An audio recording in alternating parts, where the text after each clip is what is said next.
Hi all. बहुत दिन के बाद आज फिर एक बार मौका मिला कि आप लोगों के साथ कुछ शेयर किया जाए।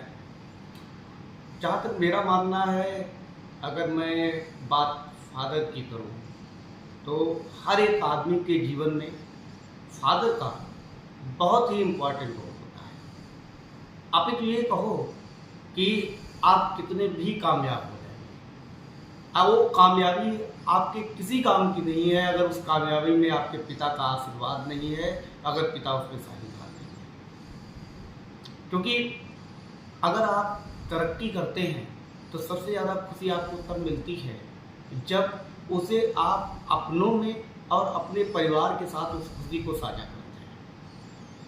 तरक्की का मतलब ये नहीं है कि आप बिलियनियर बन जाएंगे। तरक्की का मतलब ये है कि आप सुखपूर्वक अपने परिवार के साथ कितना समय बिताते हैं। पिता की अगर मैं बातें करूं, आजकल आप देखिए तो लोग बहुत तरक्की पे चले जाते हैं, बहुत बिजी हो जाते हैं।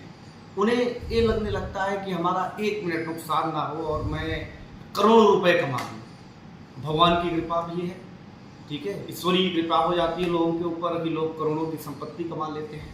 लेकिन आप जानते हैं उनका धीरे धीरे ध्यान जो होता है बुजुर्ग होते हुए माता पिता की तरफ से हटता चला जाता है। मैं ये नहीं कहता कि पैसा कमाना बहुत गलत बात है, पैसा कमाना बहुत ज़रूरी है और आज के जीवन को चलाने के लिए बहुत नेसेसरी है। लेकिन आप अपने उन व्यस्ततम समय में से थोड़ा सा समय निकाल करके आप अपने फादर को दीजिए, मदर को दीजिए, उन लोगों को दीजिए जिनके आशीर्वाद की छत्र छाया में आप बड़े हुए हैं। क्योंकि जब आप चलना नहीं जानते थे तो वो लोग आपको, उन्होंने आपकी परवरिश की, उनके संस्कार थे, उन्होंने आपको अच्छी एजुकेशन दी और ईश्वर की कृपा है कि आप आज बड़े अच्छे ओहदे पे हैं।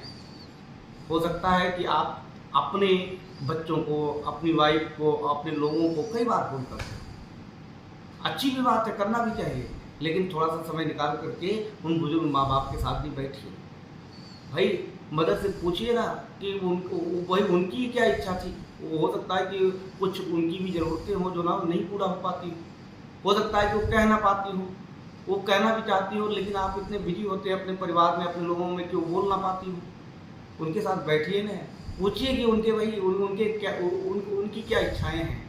छोड़िए ना पुराने तराने, गाइए ना मोहम्मद रफ़ी के गाने एक बार माता जी के साथ, ठीक है। पिताजी के साथ बैठिए।